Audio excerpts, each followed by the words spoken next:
여러분 안녕하십니까. 제이슨의 세상을 본다 3월 17일 화요일 이야기를 시작하겠습니다. 오늘은 스카이폴 엘리자베스 2세 여왕을 구하라라는 제목으로 가상의 시나리오로 전개하겠습니다.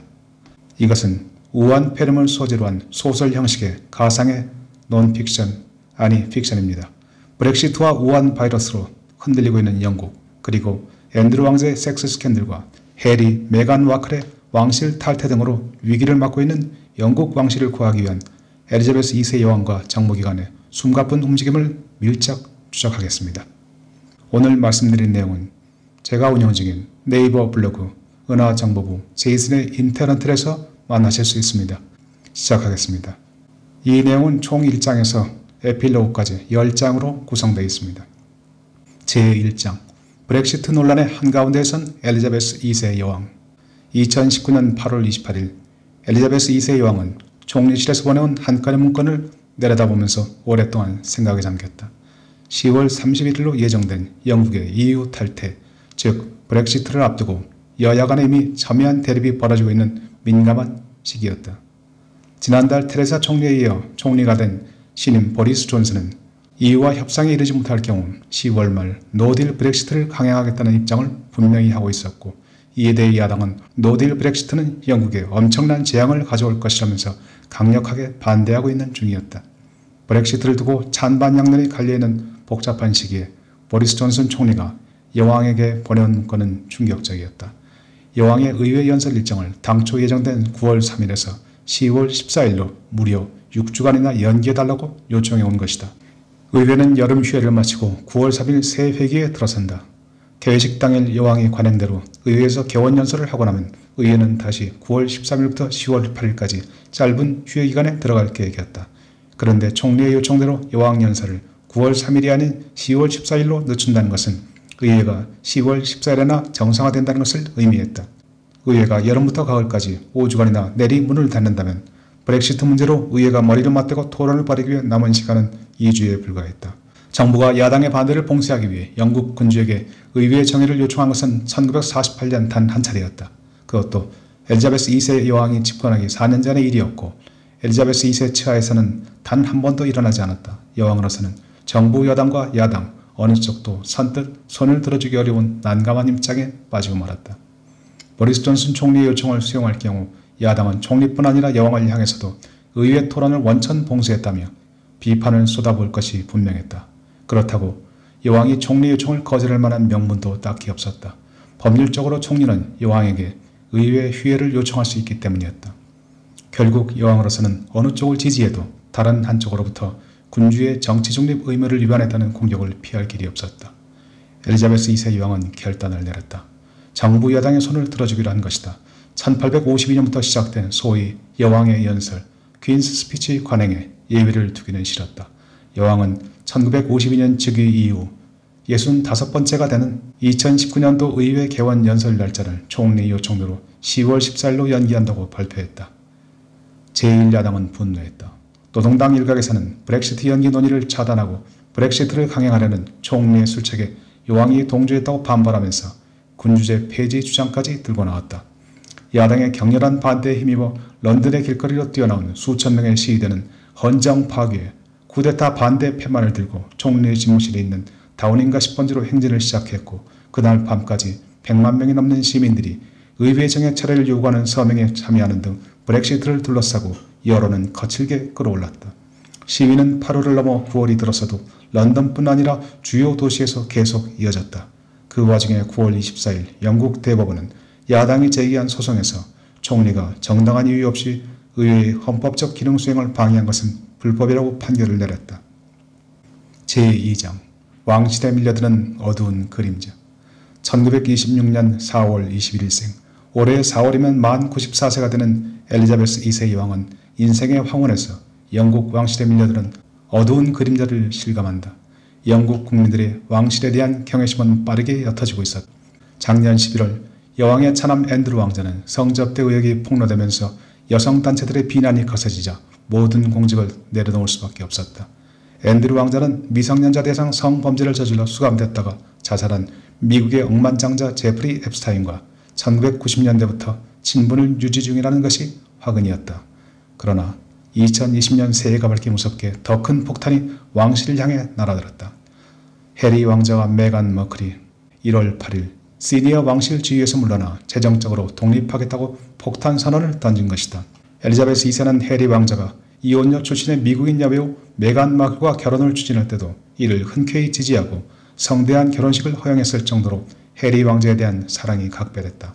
그런데 그런 할머니와 한마디 상의도 없이 사랑하는 손자가 덜컥 왕실을 떠나 부인과 아들을 데리고 캐나다로 떠나겠다고 선언한 것이다. 아들 찰스 왕세자도 이미 72세의 고령으로 늙어가는 와중에 윌리엄과 해리 왕자가 왕실의 미래를 이끌고 가는 쌍두마차가 되기를 기대하고 있었다는 점에서 할머니 여왕의 상심은 보통 큰 것이 아니었다. 그것은 해리 왕자가 저 멀리 왕위 계승 사유를 유기라는 것과는 또 다른 이야기였다. 브렉시트에 이어 맥시트 쓰나미가 왕가를 덮쳐오고 있었다. 제3장 영국 왕실을 지키는 여왕의 지혜가 빛을 발한다. 그러나 2차 대전을 눈으로 목격한 현존하는 세계의 유일의 지도자인 엘리자베스 2세의 위기 극복을 위한 행보는 빠르고 정확하다. 엘리자베스 2세는 3월 30일부로 해리 왕자 부부를 왕실 시니어 지위에서 일단 제외시켜 독립적인 생활을 영위하도록 허용하겠지만 최종 결정은 1년간의 숙려기간 후에 내릴 것이라고 발표했다. 해리 부부는 왕실 시니어로서는 자신들의 마지막 공식 행사로 기록될 3월 9일 영연방일 행사에 참석하기 위해 2월 말 캐나다에서 귀국했다. 여왕은 메간 마클보다 며칠 먼저 귀국한 해리 왕자를 따로 불러 점심을 함께하면서 언제든 마음이 바뀌면 돌아오라고 따뜻하게 격려했다. 언론의 기조는 순식간에 바뀌었다. 1월 초 메간 마클에 끌려가듯 왕실을 떠나는 해리 왕자의 비난을 늘어놓던 언론은 할머니와 손주 간의 애틋한 정에 초점을 맞추기 시작했다. 메간 마클의 맥시트가 불러온 왕실의 위기는 일단 고비를 넘겼다. 엘리자베스 2세가 세상을 떠나거나 생전에 국왕직을 내려놓는 극적인 상황이 전개될 경우 해리 왕자가 왕실 시니어 멤버로 되돌아오는 문은 여전히 열려있는 셈이다. 제4장 영국을 지키는 최후의 보루 MI5를 방문한 엘리자베스 2세 2020년 2월 25일 엘리자베스 2세는 사전 아무런 예고 없이 MI5 청사를 찾았다. 국내 정보 수집과 방첩 그리고 대테러 공작을 담당하는 비밀 정보기관을 여왕이 방문하는 것은 드문 일이었다. 여왕은 짙은 자주색 외투에 자주색 모자로 한껏 멋을 냈지만 어딘지 모를 근엄하면서도 비장한 분위기가 풍겨나고 있었다. MI5 총수 앤드루 파커 국장은 여왕을 전시실로 안내했다. 전시된 물품들을 들여다보던 여왕은 여러 물건 중에서 특히 2차 대전 당시 영국을 위해서 활동했던 스페인 출신 이중간첩 코드명 가르보가 영국 정부와 독일 정부로부터 받은 최고 영예 훈장에 관심을 보였다. 앤드루 파커 국장은 가르보 케이스는 1909년 창설된 MI5가 가장 자랑스럽게 내세우는 공작이라며 보충 설명을 덧붙였다. 1912년 바르셀로나에서 태어난 가르보의 본명은 후안 푸졸 가르시아입니다. 그는 히틀러의 파시즘에 분노해서 자진해서 MI5 영국 지부를 찾아와 이중간첩으로 활동하기를 자처했습니다. 그는 27명으로 구성된 가공의 하부 공작망을 구축해서 독일에 수많은 기만 정보를 보내 독일의 정보 역량을 소진시키고 연합국의 2차 대전 승리에 기여했습니다. 그의 가장 뛰어난 업적은 1944년 6월 노르망디 상륙 작전을 앞두고 독일 측에 연합국의 주공이 노르망디가 아닌 북동쪽 파드칼레가 될 것이라고 확신하게 만든 것입니다. 엘리자베스 2세는 앤드루 파커 국장의 보고를 들으면서 조용히 미소를 지었다. 앤드루 국장은 갑자기 처칠 수상과 함께 2차 대전을 온몸으로 지켜본 여왕의 아득한 세월에 생각에 미쳤다. 그리고 다시 보고를 이어갔다. 폐하, 선왕 조지 6세께서도 MI5가 주도한 노르망디 기만 작전에 직접 참여해서 독일군으로 하여금 영국군 주력이 노르망디가 아닌 파드칼레로 향할 것이라고 믿게 하신 바 있습니다. 엘리자베스 2세는 국장을 바라보며 76년 전 1944년 3월 24일 18살 생일을 며칠 앞둔 그날의 기억을 생생하게 떠올렸다. 엘리자베스 공주는 조지 6세 및 여왕과 함께 영국 남동부 군부대 시찰에 동행했다. 프랑스 칼레 맞은편 해안지역이었다. 국왕부부와 집차에 오른 밝고 활기찬 공주의 모습은 수많은 언론의 주목을 받았고 군인들은 열광했고 국민들의 사기는 하늘 높이 치솟았다. 영국에 잠입한 독일 스파이들은 부지런히 베를린으로 첩보보고를 날리기 시작했다. 연합군의 최종 상륙 지점은 프랑스 칼레다. 전시실을 빠져나온 엘리자베스 2세는 앤드루 파커 국장과 함께 주요 간부들이 참석한 가운데 정세 브리핑을 받았다. 묵직한 브리핑이 끝나자 여왕은 연설을 통해 짧으면서도 강력한 메시지를 던졌다. 여왕은 조국을 지키기 위해 헌신하는 여러분의 활동에 깊은 감사를 드립니다. 우리 앞에는 여전히 새로운 도전과 위협이 기다리고 있습니다. 그러나 그것이 나치든 냉전이든 혹은 국내 테러나 사이버 분야든 여러분은 MI5의 모토인 레그눔 데펜더를 위해 최선을 다해왔습니다. 비록 여러분의 업적은 조직의 특성상 공개할 수 없지만 영국 국민을 대신해서 깊은 감사를 드립니다. 제5장 여왕과 왕실을 수호하라. 앤드루 파 국장의 눈은 촉촉이 젖어들었고 참석한 간부들 역시 차마 고개를 들지 못했다. 국장과 간부들은 이번 방문이 여왕의 마지막 고별 행사라는 사실에 목이 메었다. 해가 지지 않는 제국, 영국 제국의 영광이 퇴색한 후에도 21세기에 들어서까지도 영국의 정신적 지주가 되어주었던 거대한 인물이 이제 떠나가는 것이다. 국장은 문득 007 영화 스카이폴을 떠올렸다.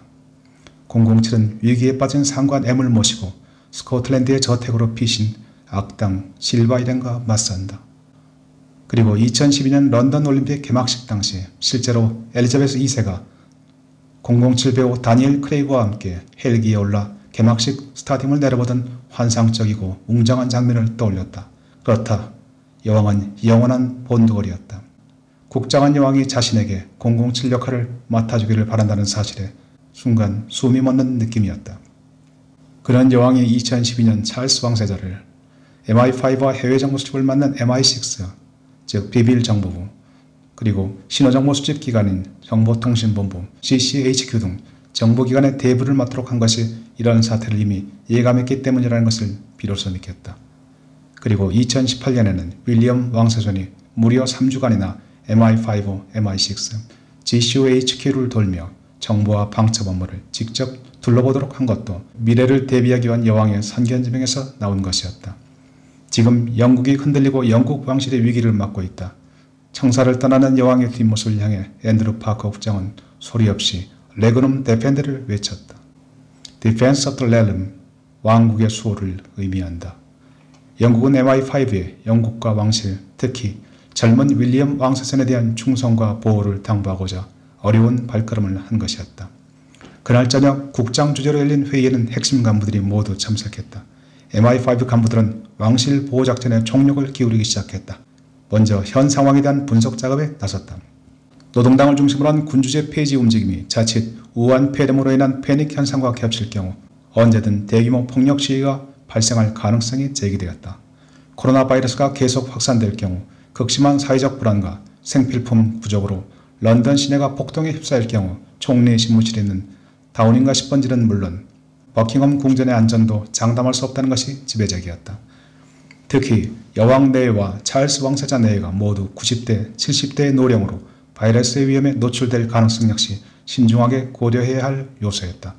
보리스 존슨 정부는 이미 70대 이상 고령자에 대해 향후 수개월간 가족과의 접촉도 차단한 채 완전한 격리 상태를 유지하겠다는 비상조치를 은밀히 준비하고 있는 중이었다. 최근의 왕실에 대한 비판적 국민 정서를 고려할 때 고령의 왕실 멤버에 일반 국민과 다른 예외를 적용하기도 어렵다는 분석도 나왔다. 과연 국민들이 정부의 격리 정책에 순순히 따를 것인지 아니면 대규모 시위를 촉발하게 될 것인지 아무도 예상할 수 없었다. 1918년 스페인 독감 이후 한 번도 겪어보지 못한 팬데믹의 공포는 국민과 정부를 언제든지 패닉과 무정부 상태로 몰아넣을 위험을 안고 있었다. 제6장 윌리엄 왕세손의 국왕 승계가 현실로 다가온다. MI5와 왕실은 일단 여왕의 MI5 방문 다음 날 여왕의 MI5 방문과 스페인 공작원 가르보의 영웅적 업적에 여왕이 특별한 관심을 보였다는 내용을 중심으로 흥미있는 보도자료를 내놓았다. 즉, 가르보는 노르망디 상륙작전의 승리를 견인한 기만작전 오퍼레이션 포티튜드의 핵심 인물이었고 그 작전에는 조지 6세 선왕과 함께 현 엘리자베스 2세 여왕도 한 조각 퍼즐로 참여했다. 왕실과 MI5가 2차 대전 당시 영국을 위기에서 구한 왕과 일원의 구체적인 기여와 업적을 국민들에게 한 번 더 상기시키겠다는 계산에서 나온 보도자료였다. 우선 급한대로 작년 8월 의회 정해 사건을 계기로 불거진 여왕과 왕실에 대한 국민들의 불만을 가급적 빠르게 약화시킬 필요가 있었기 때문이었다. MI5는 언론 대책과 함께 왕실 보호를 위한 기본 골격을 마련했다. 2월 26일 밤 미국, 캐나다, 스페인 주재 영국 대사관으로 긴급 전문이 날아들기 시작했다. 급작스럽게 대사 주재로 열린 심야 회의에는 외무성 소속 공관 차석과 MI5, MI6 소속 거점장 등 간부급 외교관들만이 참석했다. 이들은 향후 영국 왕실의 앞날을 가를 전문 내용에 놀라움을 감추지 못했다. 내용을 살펴본다. 1. 최대한 빠른 시일 내에 왕실 시니어들의 거처를 분산, 위험을 최소화한다. 2. 엘리자베스 2세 여왕이 퇴위하는 상황이 발생할 경우 찰스 왕세자를 건너뛰어 윌리엄 왕세손의 국왕직위를 준비한다. 3. 캐나다 정부와 협의하여 즉시 해리 왕자에 대한 경호를 대폭 강화한다. 날이 밝자 곧바로 캐나다에서 제일 먼저 재빠른 움직임이 포착되었다. 2월 27일 오전 캐나다 왕립 기마경찰 요인 경호팀 소속 경호 요원을 태운 차량들이 해리 왕자 부부가 머물고 있는 빅토리아 섬 북부를 향해 전속력으로 달려나가기 시작했다. 불과 며칠 전 RCMP는 해리 왕자 부부가 3월 30일부로 왕실 시니어직위를 내려놓으면 경호를 중단할 것이라고 언론에 밝힌 바 있었지만 그것은 순식간에 없던 일이 되었다. 국내에서도 MI5의 왕실 보호 작업은 은밀하면서도 기민하게 움직이기 시작했다. 2020년 3월 15일 영국 정부가 5월로 예정된 지방선거를 1년 연기한다고 발표하는 시점에 맞춰 엘리자베스 2세 여왕은 부군 필립 공과 함께 런던의 버킹엄 궁전에서 약 25마일 서쪽에 위치한 윈저궁으로 이동했다. 그리고 3월 18일부터 21일까지 실시될 예정이었던 찰스 왕세자 부부의 키프로스 방문 행사 역시 전격 취소되었다. 키프로스 방문은 1993년 엘리자베스 2세 여왕의 방문 후 27년 만에 이루어지는 영국 왕실로는 뜻깊은 행사였다. 특히 당사국인 키프로스는 최근 지중해 유전 개발을 둘러싸고 터키와 갈등을 빚고 있는 위기 속에서 영국 여왕의 방문은 영국의 외교적 군사적 지원을 의미한다는 점에서 더할 나위 없이 중요한 의미를 지니고 있었다. 그러나 결국 우한 폐렴 중국 바이러스의 일격에 무산되고 말았다. MI5는 찰스 왕세자 및 윌리엄 왕세손 부부에 대해서도 유사시 거처를 점검하기 시작했다. 일단 여왕 영역은 윈저궁, 왕실의 여름 별장인 스코틀랜드 발모럴 성 등을 후보지로 검토하되 상황이 걷잡을 수 없이 악화될 경우에는 크루즈 선박 헤브리디안 프린세스호로 대피하기로 결론을 내렸다. 그리고 스페인 왕실에 SOS를 요청하는 방안이 최후의 방안으로 검토되었다. 제7장 스페인과 영국 간의 긴밀한 협력이 시작되었다. 2020년 2월 27일 마드리드 외곽 A6 고속도로변에 위치한 스페인 국가정보부 CNI의 아침은 여느 때와 사뭇 달랐다. 정사본부와 떨어진 회의실 건물에 들어선 2명의 영국 외교관들은 밤새 잠을 설친 듯 피곤한 기색이 역력했지만 눈빛 속에는 비장한 결의가 담겨 있었다. CNI 요원들은 이들의 설명에 놀라움을 금치 못했다. 영국 왕실의 위기에 빠지면 스페인 왕실 역시 위험하기는 마찬가지였다. 2014년 6월 국민의 신뢰와 존경을 한몸에 받던 후안 카를로스 1세가 아프리카에서 코끼리 사냥을 하던 옛날 사진 한 장이 언론에 노출되면서 아들에게 국왕직을 넘기고 물러날 수밖에 없었던 기억이 너무나도 생생하기 때문이었다. CNI 역시 MI5와 마찬가지로 왕실 보호가 중요한 임무 중의 하나였다. 영국 외교관들은 우한 바이러스가 급속도로 확산되는 가운데 각국 정부의 이동 금지 명령, 식량 배급 등 국민들의 희생을 담보로 한 정책들에도 불구하고 감염이 확산되고 사망자가 급증할 경우 폭동 등 최악의 사태가 발생, 왕실이 위험해질 수 있다는 의견을 내놓았다. 그리고 현재 영국 왕실을 위험을 피해 분산 이동 중이며 최악의 시나리오가 발생할 경우 영국 왕실의 이동을 위한 스페인 왕실의 지원을 기대한다고 덧붙였다. 바스 에스테반 로페스 국장은 여성으로서는 최초로 스페인 최고 정보기관 수장에 오른 정보맨이다. 그녀는 회의 결과를 보고받는 순간 스페인과 영국 왕실에 다가오는 위험을 본능적으로 감지했다. 에스테반 국장은 보고서를 챙겨들고 차량으로 10분 거리에 있는 사르수엘라 궁으로 발길을 재촉했다. CNI 청사는 총리 집무실에 있는 몽클로아 궁과 펠리페 6세가 머무는 사르수엘라 궁을 잇는 정확히 중간 지점에 위치하고 있었다. 왕실과 정부를 지키기 위한 CNI의 숨가쁜 작전이 시작되는 순간이었다. 국왕의 집무실에는 이미 페드로 산체스 총리가 도착해 있었다. 총리의 표정에도 긴장감이 역력했다. 스페인 정부와 왕실의 안위가 걸린 중대한 순간이 다가오고 있었다. 제8장 스페인 국왕은 1억 1,500만 달러를 포기한다고 발표했다. 영국 여왕이 윈저궁으로 이동한 3월 15일 일요일 스페인 왕실이 긴급 발표한 내용은 국민들에게 놀라움을 남겼다. 국왕 펠리페 6세는 전 국왕이 스위스 구자에 보유한 1억 1,500만 달러 상당의 재산에 대한 권리를 포기하고 전 국왕 후안 카를로스 1세 역시 왕실로부터 수령하는 연간 21만 5천 달러의 연금을 더 이상 받지 않을 것이라고 밝혔다. 스위스 구자에 예치된 자금은 2011년 스페인이 사우디 메카와 메디나를 잇는 고속철 사업을 따내는 과정에서 사우디 왕가가 당시 국왕인 후안 카를로스 1세에게 제공한 것으로 추정되는 자금이었다. 그리고 서서히 스캔들로 비화되고 있는 중이었다. 스페인 왕실은 지난 금요일 오후부터 향후 2주간 전국민 이동 중지 명령이 향후 국민들의 불만에 불을 붙이는 도화선이 될 수 있다는 것을 심각하게 인지하기 시작했다. 이번 사태가 조기에 진화되지 않으면 관광산업에 크게 의존하는 스페인 경제는 깊은 불경기에 빠지고 국민들의 정부 및 왕실에 대한 불만 역시 엉뚱한 방향으로 확산될 수 있기 때문이었다. 영국 왕실과 함께 유럽에서 가장 영향력을 지닌 왕가로 꼽히는 스페인 왕실은 조기에 스캔들을 차단할 필요성을 느꼈다. 왕실은 일요일 오후에 전격적으로 불법 자금에 대한 권리 포기를 선언했다. 2014년 아들에게 왕위를 물려주고 뒷방으로 물러난 후안 카를로스 전 국왕은 갑자기 불법 자금을 수수한 불명예를 뒤집어쓴 채 몇 푼 안 되는 연금마저 빼앗기고 말았다. 국영 TV 방송에 앵커로 활동했던 노련한 며느리 레티시아 왕비의 눈치를 보며 여생을 보내야 하는 신세가 되고 말았다. 제9장 신이여 여왕을 보호하소서.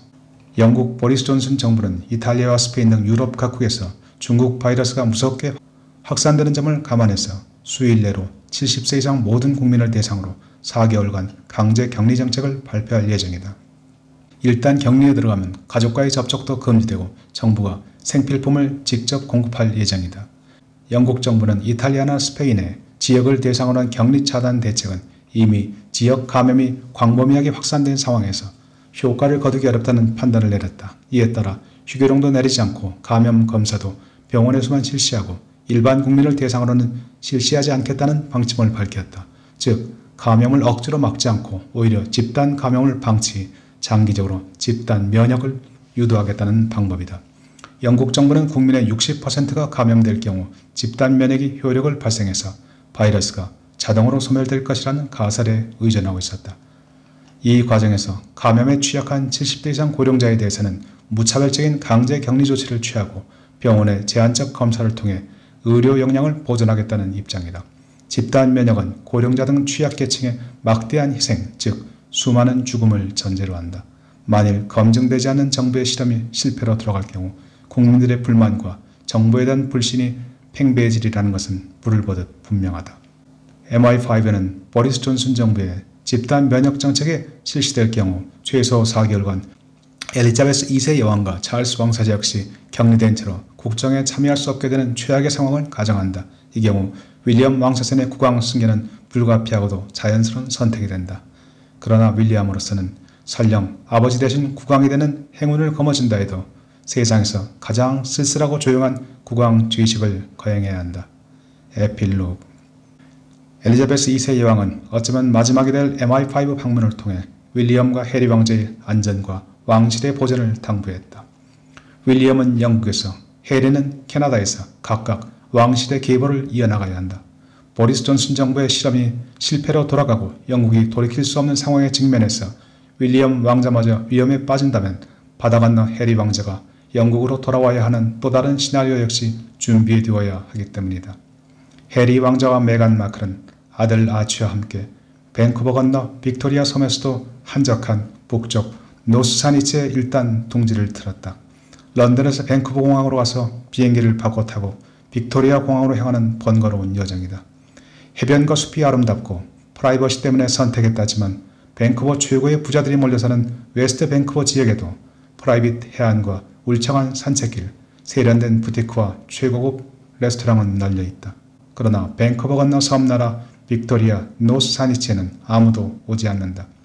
우한 폐렴, 중국 바이러스도 당분간 그곳까지는 오지 못한다. 왕가를 지키고 손주들을 지키려는 여왕의 깊은 사랑과 지혜가 느껴진다. 신이여 여왕을 보호하소서. 신이여 영국을 보호하소서. 오늘은 소설 형식으로 여러분과 함께 했습니다.